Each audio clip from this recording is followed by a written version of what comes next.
దీపావళి అమావాస్య రోజున మర్చిపోకుండా వేప చెట్టు దగ్గర ఇది పడేయండి. ఇలా పడేస్తే చాలండి, 2 నిమిషాల్లో మీ సుడి తిరుగుతుంది. అలానే కాకుండా మీ దరిద్రం అంతా కూడా పోతుంది. మీరు కోటీశ్వరులాగా మారిపోతారు. కోట్లు వచ్చి పడతాయని మనకు పురాణ గ్రంథాల్లో చెప్పబడుతుంది. ఎందుకంటే దీపావళి అమావాస్య అత్యంత శక్తివంతమైనది. అలానే కాకుండా చాలా పవర్ఫుల్ అమావాస్య అండి. ఈ అమావాస్య రోజున ఎవరైతే వేప చెట్టు దగ్గర ఇది పడేసుకుంటారో అలాంటి వాళ్ళ యొక్క జీవితం అనేది పూర్తిగా మారిపోతుందన్నమాట. వారి జీవితంలో ఉండే కష్టాలు, నష్టాలు ఇవన్నీ కూడా పోతాయండి. వారికి మంచి రిజల్ట్ వస్తుందని మనకి ఏంటంటే పరిహార శాస్త్రంలో చెప్పబడుతుంది. కాబట్టి వేప చెట్టు దగ్గర ఏంటంటే కనుక ఇది పడేయండి. ఇలా పడేయటం వల్ల మీకంతా కూడా మంచి జరుగుతుందన్నమాట. అమావాస్య రోజున ఎలాంటి నియమాలను ఆచరించాలి, అలానే కాకుండా దీపావళి అమావాస్య రోజు ముఖ్యంగా మనం లక్ష్మీదేవిని ఏ విధంగా పూజించాలి, వేప చెట్టు దగ్గర ఏం పడేయాలనేది మొత్తం కూడా ఈ వీడియోలో మనం క్లుప్తంగా తెలుసుకుందాము. వీడియోని చివరి వరకు చూడండి. నచ్చితే లైక్ చేయండి, కొత్తగా చూస్తున్నట్టయితే సబ్స్క్రైబ్ చేసుకోండి. అలానే కాకుండా ఏంటంటే కనుక మనకు అక్టోబర్ 20వ తేదీ అంటే సోమవారం రోజు మనకు దీపావళి అమావాస్య వస్తుంది కదా. అత్యంత శక్తివంతమైనది కదండి, చాలా పవర్ఫుల్ అమావాస్య అనమాట. ఈ రోజున మనం ఏం చేస్తాం, లక్ష్మీదేవిని పూజిస్తూ ఉంటాము. ఎందుకంటే సంపదకు ఆదిదేవత లక్ష్మీదేవి ధనాన్ని ఇస్తుంది, ఐశ్వర్యాన్ని ఇస్తుంది, మనకేంటంటే కనుక చక్కటి అభివృద్ధిని కూడా ఇస్తుంది కదా. అందుకే లక్ష్మీదేవి అనుగ్రహం కావాలని అందరూ కోరుకుంటారు. ప్రతి ఒక్కరు కూడా ఏంటంటే కనుకనండి అమావాస్య రోజు లక్ష్మీదేవిని పూజించడం జరుగుతుందన్నమాట. అందుకే మనం ఉదయాన్నే లేవాలండి. ఉదయాన్నే ఏంటంటే కనుక సూర్యోదయానికి ముందే నిద్ర లేస్తే చాలా మంచిదండి. అలా లేచిన తర్వాత శుచిగా ముందుగా ఏంటంటే కనుక ఇంటినంతా కూడా శుద్ధి చేసుకోండి. ఇల్లంతా క్లీన్ చేసుకొని ఇంట్లో తప్పనిసరిగా పసుపు నీళ్ళు చల్లుకోండి. అలా చల్లేసుకున్న తర్వాత ఏంటంటే మీరు గుమ్మానికి పసుపు రాసి కుంకుమతో బొట్టు పెట్టి వాకిట్లో ముగ్గు పెట్టుకొని ఆ తర్వాత పూజ గదినంతా కూడా క్లీన్ చేసుకున్న తర్వాత ఇంకా మీరు స్నాన కార్యక్రమాలు చేయండి. అమావాస్య రోజు స్నానం చేసేటప్పుడు ఏంటంటే కనుక తప్పకుండా ఉప్పు, రాళ్ళ ఉప్పు, అలానే కాకుండా పసుపుని చిటికెడు వేసుకొని ఆ నీటితో స్నానం చేస్తే మంచిదన్నమాట. ఇలా స్నానం చేసిన తర్వాత ఏంటంటే ఉతికిన వస్త్రాలు ధరించండి. ఈ రోజు దీపావళి అమావాస్య కదా. ఈ రోజున ఏంటంటే కనుక తెలుపు పట్టు బట్టలు ఉంటాయి కదండి, పట్టు వస్త్రాలను ధరించి లక్ష్మీదేవిని ఎవరైతే పూజిస్తారో అలాంటి వాళ్ళ యొక్క కొంగు బంగారం చేస్తుందని పురాణ గ్రంథాల్లో చెప్పబడుతుందన్నమాట. అలానే కాకుండా ఈరోజు తెలుపు రంగులో ఉండే బట్టలు కావచ్చు, లేకపోతే మనం ఏంటంటే కనుక ఇలా ఎల్లో కలర్లో ఉండే బట్టలు కావచ్చు ధరిస్తే చాలా మంచిదండి. ఈ 2 రంగులు కూడా ఏంటంటే కనుక దీపావళికి అత్యంత అదృష్టాన్ని తెచ్చిపెట్టే వస్త్రాలని చెప్పొచ్చు. కాబట్టి తెలుపు కానీ లేదంటే ఇలా పసుపు రంగులో ఉండే బట్టలు కానీ ధరించండి. అలా ధరించిన తర్వాత ఇంకొకటి ఏంటంటే కనుక మీరు ఇంకా స్నానం చేసుకున్న తర్వాత ఈ వస్త్రాలు ధరించండి. పిల్లలు, పెద్దవారు ఎవరైనా సరే ఈ వస్త్రాలు ధరించిన తర్వాత ఏంటంటే లక్ష్మీదేవికి ఆవు నేతితో దీపం పెట్టండి. అమ్మవారికి ఎర్రటి గులాబీ పూలతో కానీ లేదంటే కనుక నార్మల్ లోటస్ ఫ్లవర్స్ ఉంటాయి కదండి, వాటితో కానీ ఈరోజు ఏంటంటే కనుక లక్ష్మీ పూజ చేసుకోండి. అమ్మవారికి ఏంటంటే పాలతో చేసిన నైవేద్యం పెట్టండి. అలానే కాకుండా ఇలా ఏంటంటే అమ్మవారికి ఆవునేతితో దీపం పెట్టండి. తామరాకు మీద మట్టి ప్రమిదను పెట్టి అందులో ఆవునేతిని పోసి 2 ఒత్తులను ఒకటిగా చేసి లేదంటే 5 ఒత్తులను ఒకటిగా చేసేసి కూడా మనం ఏంటంటే కనుక దీపారాధన చేయొచ్చు. అలా దీపం పెట్టడం వల్ల కూడా లక్ష్మీదేవి అనుగ్రహం సంపూర్ణంగా కలుగుతుంది. ఎవరైతే ఈరోజు తామరాకు మీద దీపం పెడతారో అలాంటి వాళ్ళ జీవితం అనేది తప్పనిసరిగా మారిపోతుంది. వారికంతా కూడా మంచి చేకూరుతుంది. కాబట్టి ఇలా తామరాకు దొరికితే దానిపైన దీపం పెట్టండి. అది ఒకవేళ దొరకలేదు, అందుబాటులో లేదంటే కనుక తమలపాకుని తీసుకొని దానిపైన బొట్టు పెట్టి దానిపైన ప్రమిదను పెట్టి ఇలా మీరు మీ శక్తి కొలదే ఆవునేతిని పోసి దీపారాధన చేసి అమ్మవారికి ఏంటంటే కనుక చక్కగా ధూప నైవేద్యాలతో పూజ చేసి తులసి కోట దగ్గర కూడా దీపం పెట్టుకోండి. ఇలా చేస్తే మంచిదనమాట. ఈరోజు చాలామంది కూడా నోములు పట్టుకోవటం, నోచుకోవటం ఇలాంటివి మనం చూస్తూ ఉంటాం. ఇంకా లక్ష్మీదేవిని పూజించుకోవటం ఇలాంటివి చేస్తారు. దీపావళి అమావాస్య చాలా చాలా శక్తివంతమైనదండి. ఈరోజు లక్ష్మీదేవిని ఇంటికి ఆహ్వానించడానికి రాత్రి 12 గంటల సమయంలో పూజ చేస్తారు. ఆ సమయాలలో లక్ష్మీదేవిని పూజించి గవ్వల శబ్దం చేస్తే ఆ తల్లి ఎక్కడున్నా సరే పరుగున మన ఇంటికి వస్తుందని మన నమ్మకం. ఇక అలానే కాకుండా ఇంకొకటి ఏంటంటే పిల్లలు పెద్దలు తేడా లేకుండా చేసుకునే పండుగ దీపావళి పండుగ.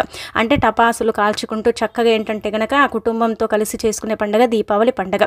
ఈ దీపావళి పండుగ రోజు టపాసులు కాలుస్తూ ఏంటంటే కనుక మన పితృదేవతలు అంటే భూలోకానికి వచ్చి ఉండిపోతారు కదా, వాళ్ళని ఏంటంటే కనుక తిరిగి మళ్ళీ వాళ్ళను అంటే ఇలా సాగదంపే ప్రయాణమే ఈ యొక్క పటాసుల పండుగని కూడా కొన్ని పురాణాలలో చెప్పబడుతుంది. కాబట్టి దీపావళి అమావాస్య రోజు అండి ప్రతి ఒక్కరు కూడా దీపాలు వెలిగించండి. ఆ దీపాల వెలుగులో నుంచే లక్ష్మీదేవి మన ఇంట్లోకి ప్రవేశిస్తుంది. అలానే కాకుండా ఈరోజు అమావాస్య కదా, అమావాస్య రోజు ఖచ్చితంగా ఏంటంటే కనుక వేప చెట్టు గురించి మనం ఎంత చెప్పుకున్నా తక్కువే అండి. వేప చెట్టు దేవతా వృక్షంగా పరిగణిస్తారు. వేప చెట్టు దగ్గర చేసుకునే పరిహారాలన్నీ కూడా మనకు ఫలిస్తాయి. వేప చెట్టు అతీత శక్తివంతమైనది. కాబట్టి అమావాస్య రోజున ముఖ్యంగా వేప చెట్టు దగ్గర ఇది పడేసుకుంటే మన జీవితం మారిపోతుంది, మనకు అదృష్టం బాగా కలిసి వస్తుంది, ఐశ్వర్యం కూడా లభిస్తుందని చెప్పొచ్చు. అందుకే ఈ అమావాస్య రోజున ఏంటంటే కనుక మీరు గుర్తుపెట్టుకోండి, చిన్న బెల్లం ముక్కని తీసుకోండి. ఇలా బెల్లం ముక్కని తీసుకొని మీ మనసులో మీరు ఏదైనా సరే కోరుకోండి. ఒకవేళ మీకు దరిద్రం ఏంటంటే సంకల్పం అనేది చెప్పుకోండి, దరిద్రం పట్టి పీడిస్తుందని, అనేక రకాల కష్టాలు వస్తున్నాయని, మీ జీవితంలో ఇబ్బందులు ఉన్నాయని, మీ దరిద్రం అంతా కూడా పోయి మీకు సంవత్సరం అంతా కూడా రాజయోగం అంటే పట్టాలని, అలానే కాకుండా లక్ష్మీదేవి అనుగ్రహం కలగాలని, ఇలా మీకు ఏంటంటే ఏది అనిపిస్తే అది మీరు సంకల్పం చెప్పుకోండి. అంటే నార్మల్గా దరిద్రాలు పోవాలనుకోండి, అలానే కాకుండా లక్ష్మీదేవి అనుగ్రహం కలగాలని ఇలా సంకల్పం చెప్పుకోండి. ఇలా చెప్పేసుకున్న తర్వాత బెల్లం ముక్క ఉంటుంది కదండి, ఆ బెల్లం ముక్కని తీసుకోండి. అంటే చిన్న అంగుళం ముక్క అండి తీసుకోండి అనమాట. బెల్లం ఏంటంటే కనుక లక్ష్మీదేవికి చాలా ఇష్టం కాబట్టి అమావాస్య రోజున ఎవరైతే బెల్లంతో పరిహారం చేసుకుంటారో అలాంటి వాళ్లకు లక్ష్మీదేవి అనుగ్రహం కలుగుతుందని పురాణ గ్రంథాల్లో చెప్పబడుతుంది. శాస్త్రాల ప్రకారం ఏంటంటే కనుక ఈ పరిహారం అత్యంత శక్తివంతమైన పరిహారం అండి, చాలా రిజల్ట్ని తెచ్చిపెట్టే పరిహారం అనమాట. అందుకే ఇలా బెల్లం ముక్కను తీసుకొని మీరు వేప చెట్టు దగ్గరికి వెళ్ళండి. అక్కడికి వెళ్ళేసి గట్టిగా సంకల్పం చెప్పుకొని వేప చెట్టుని తాకి 3 ప్రదక్షిణలు చేసేసి ఆ తర్వాత ఆ బెల్లం ముక్కను అక్కడ ఏంటంటే గనక పడేసి వెనక్కి తిరిగి చూడకుండా వచ్చేయండి. బెల్లాన్ని పడేయటం వల్ల ఏంటంటే గనక మనకు మంచి జరుగుతుందండి, దరిద్రం అంతా కూడా పోతుంది, 2 నిమిషాల్లోనే మన సుడి తిరుగుతుంది, మనం పట్టిందల్లా బంగారం అవుతుందని చెప్పొచ్చు. లక్ష్మీదేవి అనుగ్రహం లేదని చాలా మంది బాధపడతారు కదండి, అలాంటి వాళ్లకు లక్ష్మీదేవి అనుగ్రహం కలుగుతుందండి. ఈ రోజు అమావాస్య కొంచెం పవర్ఫుల్ అండి, కాబట్టి ఈ దీపావళి అమావాస్య రోజున మర్చిపోకుండా వేప చెట్టు దగ్గర బెల్లాన్ని పడేయండి. ఇలా పడేస్తే మీ జీవితంలో మీకు ఏంటంటే కనుక అద్భుతాలు జరుగుతాయి, మీ జీవితం మారిపోతుంది. ఎంత దరిద్రంగా ఉన్నా సరేనండి మీ జీవితాన్ని మీరేంటంటే కనుక మీ చేతులతో మార్చుకున్న వారు అవుతారనమాట. ఇది చాలా శక్తివంతమైన పరిహారం అండి. చాలా వరకు కూడా ఏంటంటే కనుక మనకు అదృష్టాన్ని తెచ్చిపెట్టే పరిహారం, దురదృష్టాన్ని తీసేస్తుంది, అదృష్టాన్ని తెచ్చిపెడుతుంది, మన జీవితాన్ని మారుస్తుంది, అష్ట దరిద్రాలను పోగొట్టి అష్ట ఐశ్వర్యాలను మనకు ప్రసాదించే పరిహారం అని చెప్పొచ్చు. ఎందుకంటే బెల్లం అతీత శక్తివంతమైనది, బెల్లం లక్ష్మీదేవి ప్రీతిగా భావిస్తారు, ఆ తల్లి బెల్లాన్ని ఇష్టపడుతూ ఉంటుంది. అమావాస్య కూడా ఏంటంటే చెప్పాలంటే చాలా పవర్ఫుల్ కదండి. అమావాస్య రోజు మనం ఏ పరిహారం చేసుకున్నా మనకు బాగా కలిసి వస్తుందన్నమాట. ఎలాంటి ఇబ్బంది ఉండదు, కష్టాలు ఉండవు, నష్టాలు ఉండవు. అలానే కాకుండా ఏంటంటే దరిద్రం అంతా కూడా 2 నిమిషాల్లో పోతుంది, మంచి ఫలితాలు కూడా ఉంటాయి, మన జీవితం కూడా అంతే చక్కగా మారిపోతుంది, అంతే అద్భుతంగా మన జీవితంలో ఉండే సమస్యలు కూడా పోతాయని చెప్పుకోదగ్గ విషయం. కాబట్టి ఈ అమావాస్య రోజున ఖచ్చితంగా మీరేంటంటే కనుక వేప చెట్టు దగ్గర బెల్లాన్ని పడేయండి. బెల్లాన్ని పడేసేటప్పుడు ఏంటంటే కనుక బలంగా మీ దరిద్రం పోవాలని కోరుకుంటే సంవత్సరం అంతా కూడా అండి మీకు రాజయోగం పడుతుంది. ఆ రాజయోగాన్ని ఆపటం మీకు ఎవ్వరితరం కాదనమాట. దరిద్రం అంటే కనుక దిష్టి దోషాలు కూడా అవ్వచ్చు. అలానే కాకుండా ఇంకొకటి ఏంటంటే కనుక మన ఎదుగుదలని చూసి కొంతమంది ఓర్వలేకపోతారు, మనం ఎదుగుతుంటే కొంతమంది ఏంటంటే అసూయ పడుతూ ఉంటారు. మనకు ఎన్నో కష్టాలు ఉంటాయి, నష్టాలు ఉంటాయి, మనం భరించలేకపోతూ ఉంటాం, బాధలు పడుతూ ఉంటాం, జీవితం అంతా కూడా నరకంగా ఉంటుంది, ఇబ్బందులు ఉంటూ ఉంటాయి, ఇలా ఉంటుంది కదండి. అలాంటి వాటి నుంచి కూడా మీరు బయటికి రావాలంటే ఈ పరిహారాన్ని అయితే తప్పక ఆచరించండి. ఇలా ఆచరించేసి ఏంటంటే కనుక ఫలితం అనేది పొందండి. బెల్లమే కదా ఇలా చేసుకుంటే ఫలితం వస్తుందా అనుకోకండి, చెయ్యండి, తప్పకుండా మార్పు అనేది ఉంటుంది. ఆ మార్పుని మీరే మీ కళ్ళతో చూడగలుగుతారనమాట. మీరే మీ కళ్ళతో చూసి ఆశ్చర్యానికి గురవుతారని మనకు శాస్త్రాల్లోనే చెప్పబడుతుందన్నమాట. ఈ అమావాస్య కొంచెం పవర్ఫుల్ అండి, చాలా శక్తివంతమైన అమావాస్య అనమాట. ఈ విధంగా చేసుకుంటే మనకు అదృష్టం బాగా కలిసి వస్తుంది. వేప చెట్టుకు అతీత శక్తులు ఉంటాయి. వేప చెట్టులో ఈరోజు ఏంటంటే కనుక ముఖ్యంగా కొన్ని మంచి అంటే ఘడియలు అనేవి ఉంటాయండి. వేప చెట్టులో ఏంటంటే కనుక కొన్ని అవి మనకు తెలియని కొన్ని గ్రహాలు కావచ్చు, కొన్ని స్థితిగతులు ఏంటంటే కనుక అందులో ఉండటం జరుగుతాయండి. అందుకే వేప చెట్టు దగ్గర ఏది చేసుకున్నా కానీ మనకు బాగా కలిసి వస్తుందని పురాణ గ్రంథాల్లోనే చెప్పబడుతుంది. ఈ రోజు సహజంగానే మీరు అంటే మనకు అమావాస్య కదండి, అమావాస్య రోజు ఏంటంటే కనుక మనకు ఒకవేళ డబ్బు రావటం లేదు, సంపాదించడం మిగలటం లేదనుకోండి, అలాంటి వాళ్ళు వేప చెట్టు దగ్గర ఏంటంటే కనుక కాసేపు కూర్చున్నా ఆ వేప చెట్టు నీడ అమావాస్య రోజు మన మీద పడ్డా మనకు మంచి జరుగుతుంది. వేప చెట్టుని తాకినా మన జీవితం మారుతుంది. వేప చెట్టుని 2 చేతులతో తాకితే మనకేంటంటే గనక ధన ద్వారాలు తెచ్చుకుంటాయండి. ఇది చాలా మందికి తెలియని విషయం నిజం చెప్పాలంటే గనక. కానీ దీపావళి అమావాస్య రోజు ఎవరైతే వేప చెట్టుని తాకుతారో వాళ్ళ జీవితం మారిపోతుంది, వారికంతా కూడా మంచి జరుగుతుంది, వారి లైఫ్లో ఒక మెరికల్ జరగటానికి అవకాశం ఉంటుంది.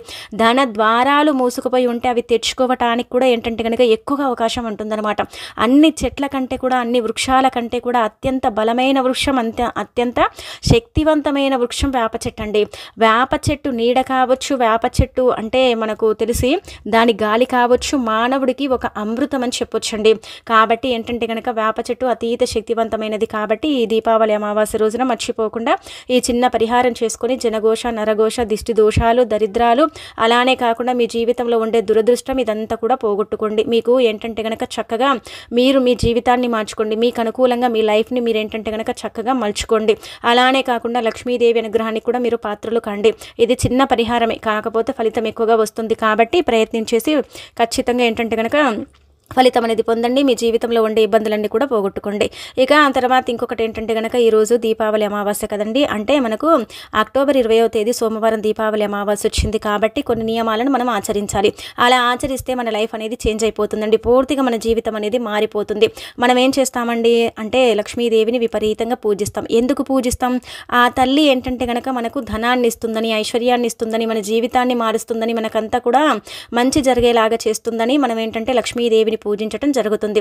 అమావాస్య రోజున ప్రత్యేకించి లక్ష్మీదేవికి 2 పూటలు కూడా ఆవునేతితో దీపం పెట్టి లక్ష్మీదేవి పటం ముందు 2 యాలకులు పెట్టి ఆ తర్వాత వాటిని పూజించుకొని వాటిని తీసి మనం ధనం దాచే చోట దాచుకుంటే వచ్చే ధనాన్ని చూసి మనం ఆశ్చర్యానికి గురవుతామండి. అంత చక్కగా ఈరోజు ఏంటంటే కనుక యాలకులకు అంతటి శక్తి ఉంటుంది. లక్ష్మీదేవి కూడా అంత పవర్ ఉంటుంది.